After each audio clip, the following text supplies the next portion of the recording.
Bharatiya Janata party no विजय वावटो सदा सर्वदा फरकतो राखनार वाला नागरिक भाइयों ने बहनों,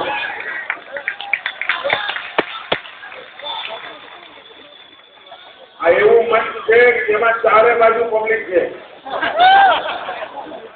આ બાજુના લોકો મને જોઈ શકતા હોવ તો મેં ઘડી સંબોધી, અનેક વર્ષોથી સંબોધી છે, અનેક શહેરોમાં સંબોધી છે. પરંતુ આ વખતે ગુજરાતભરમાં જયારે ભ્રમણ કરું છું ત્યારે ચૂંટણી સભાઓની અંદર કશું નવું જ મને જોવા મળી રહ્યું. સામાન્ય રીતે ચૂંટણી સભામાં જયારે લોકો આવતા હોય ત્યારે ગુસ્સો હોય, ઉત્સાહ હોય, ઉમંગ હોય, એ બધું તો હોય. પણ પહેલી ચૂંટણી એવું જોયું જેમાં ગુસ્સો પણ છે, કામ કરવા માટે ચારસા રચી રહી છે. એની સામે આ ગુજરાતની જનતા જનાર્દનનો ગુસ્સો પ્રગટ થયો.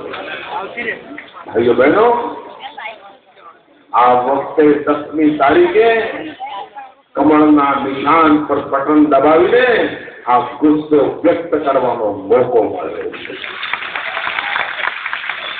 ભાઈઓ બહેનો, મારે મને ચૂંટણી એ કેન્દ્રની સલ્તનતમાં જુલ્મ સામેનો જંગ છે અને આ જંગમાં દિલ્હીની સલ્તનતને પરાજિત કરી છે દોસ્તો. અને એમાં મને આપના આશીર્વાદ જોઈએ, આપનો સાથ સહકાર જોઈએ.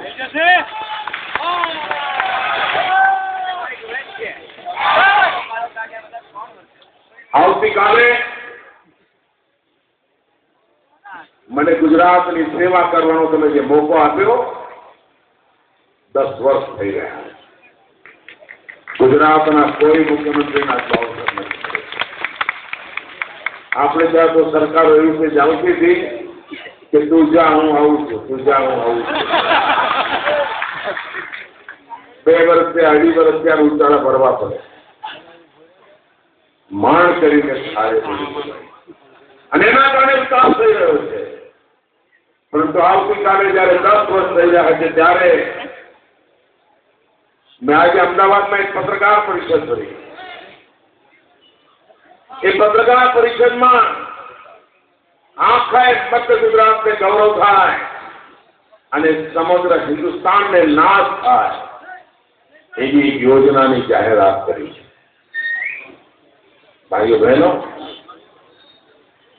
સરદાર સરોવર ડેમ પાસે નર્મદા નદી ઉપર ગરુડેશ્વર અને સરદાર સરોવર ડેમની વચમાં નદીની મધ્યમાં એક સાધુ બેટ છે. સાધુ બેટ, એ સાધુ બેટ ઉપર આ દેશના લોહ પુરુષ, આ દેશની એકતાના પ્રતીક સરદાર પટેલની ભવ્ય પ્રતિમા ઉભી કરવાનો મેં નિર્ણય કર્યો. અને પ્રતિમા કેવડી ખબર છે? આખી દુનિયામાં અમેરિકાનું સ્ટેચ્યુ ઓફ લિબર્ટી એની ચર્ચા થાય છે. ઊંચામાં ઊંચા પુતળા કરી. ભાઈઓ બહેનો, મારું સપનું છે સ્ટેચ્યુ ઓફ લિબર્ટી કરતા ડબલ ઊંચાઈનું સરદાર પટેલનું.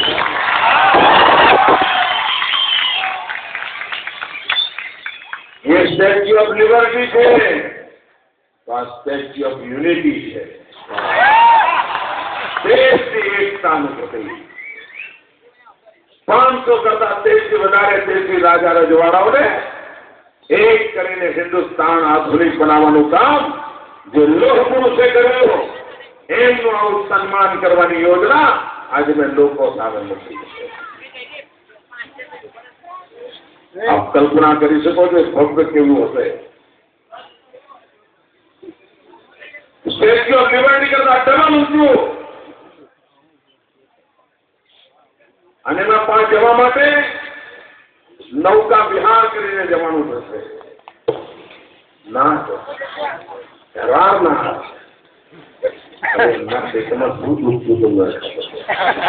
આ ગરીબને ઘઉં આપ્યા હોત તો એમનું શું નીકળી જવાનું, પણ ના આપવાના જ નહીં. જો ગરીબનું ભલું થાય ને ગરીબીની ગરીબી દૂર થાય તો કોંગ્રેસની વોટ બેંકનું શું થાય? એમની ખુરશીના પાયા આવી જાય. ભાઈઓ બહેને ગરીબોને ગરીબીમાં જ રાખવામાં એમને રસ છે. ગરીબ માનવી ગરીબીમાં સબર પડે એમાં જ એમને રસ છે. પણ આટલા બધા વર્ષો તો આ દેશના નાગરિકને પીવાનું શુદ્ધ પાણી, રહેવા માટે ખોરડું, ખાવા માટે અન્ન, માંદો પડે તો દવા, બાળકોને શિક્ષણ, 60 વર્ષથી દિલ્હીની સતત પર એ લોકોએ રાજ કર્યું છે. આટલું ન કરી શક્યા? નથી કરવું એમને વિકાસમાં રસ જ નથી. અને કોંગ્રેસના લોકોએ તો હતા ત્યાં સુધી વિકાસ કોને કહેવાય એની ખબર સુદ્ધા નહોતી. એટલે એમ જ માનતા હતા કે વિકાસ એટલે તો કોંગ્રેસના નેતાને છોકરાનું નામ હશે. વિકાસ એટલે ખબર જ નહોતી એમને. તો કોંગ્રેસના નેતાના છોકરાનું નામ હશે બોલ્યા કરતા હતા. કોંગ્રેસના કે નેતા ખુશ કરતો. ભાઈઓ બહેનો, પરિવર્તન કેવી રીતે લાવી શકાય છે આજે ગુજરાતે બતાવ્યું. વિશ્વ આખામાં ગુજરાત વિકાસની સાથે ગુજરાતનું નામ જોડાઈ ગયું. આપણા દેશમાં એક માન્યતા હતી કે વિકાસના નામે ચૂંટણીઓ લડી જ ના શકાય, ચૂંટણીઓ જીતી જ ના શકાય. આવી માન્યતા બહુ વ્યાપકપણે ઘર કરી ગઈ છે. આ જૂની માન્યતાને ઘર મોરથી ઉખાડવા ફેંકવાનું કામ આ ગુજરાતના સમજદાર નાગરિકોએ કરી બતાવ્યું છે.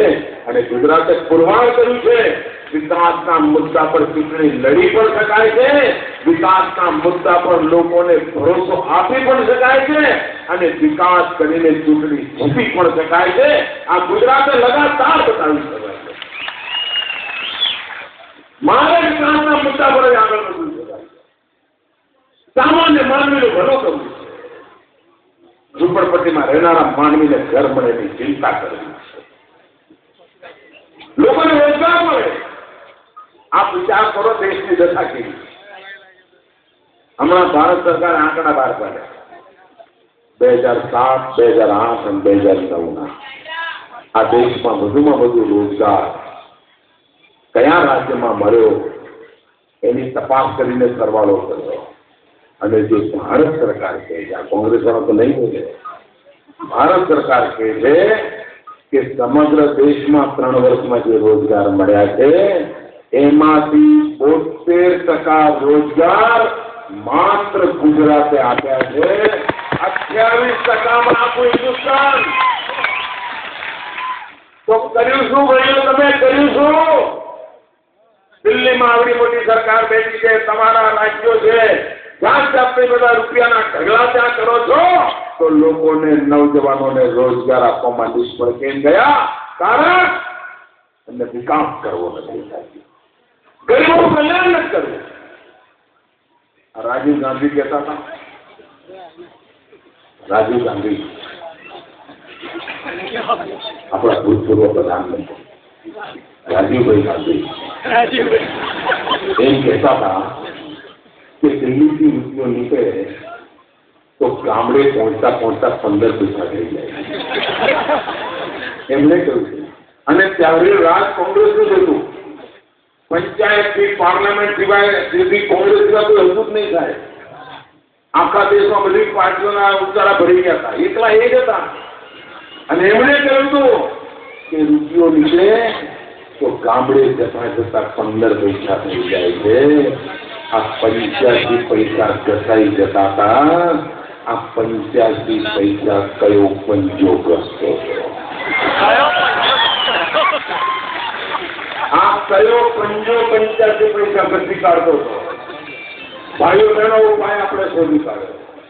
આપણે ગરીબ કલ્યાણ મેળા કર્યા, 350 ગરીબ કલ્યાણ મેળા કર્યા, 40 લાખ કરતા વધારે ગરીબોને સહાય આપી, 4.5 अरब रुपया 4500 करोड़ रुपया जाहिर में जनता ने वितरित કર્યા।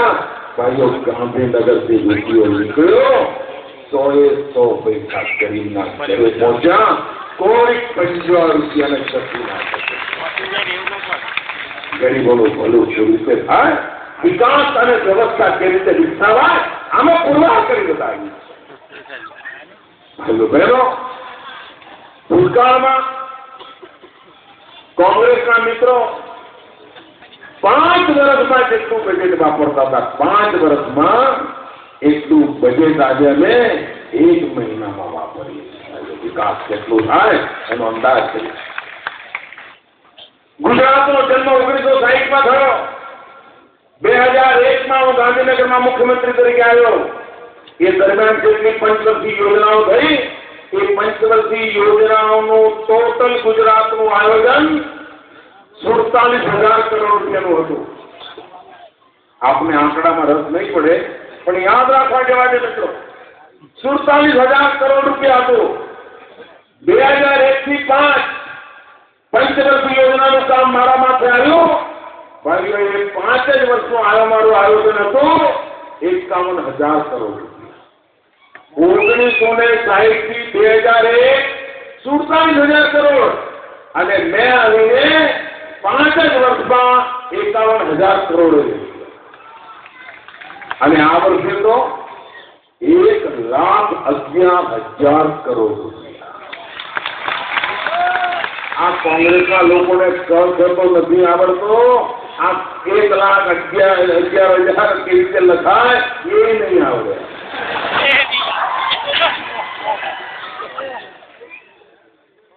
એમના હાથમાં આ વડોદરા ફપાઈ ગયો। આ કોમનવેલ્થ